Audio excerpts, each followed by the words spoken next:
I'm in Mexico and I've just finished a workout, and I've been thinking about this concept of feeling lonely, feeling anxious, feeling angry, and feeling poor.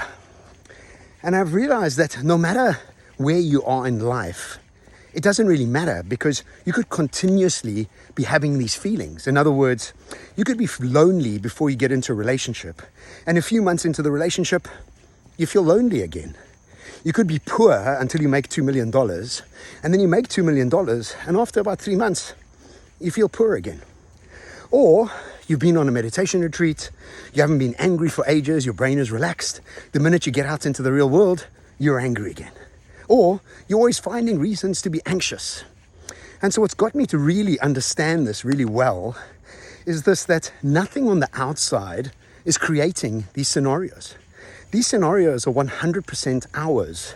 Our brains have become addicted to feeling lonely, to feeling angry, to feeling frustrated, to feeling poor, and to feeling anxious. And so what we do is we continuously look for new ways to give our brains the opportunity to feel these things. And so I was working with a bank, and I was explaining to the CEO, it's like, whether you can't afford school fees or you have $10 million, the stress and anxiousness is pretty much the same. Because if you have $10 million, you're worried why you don't have $20 million, and you're worried that you could lose your $10 million. So you have a level of anxiousness. And if you can't afford school fees, you obviously have a level of anxiousness. And so we realize it's got nothing to do with the outside. It doesn't matter how much money you have. I've met some billionaires that are very poor. They're always wanting more. And I've met people inside relationships that are lonely.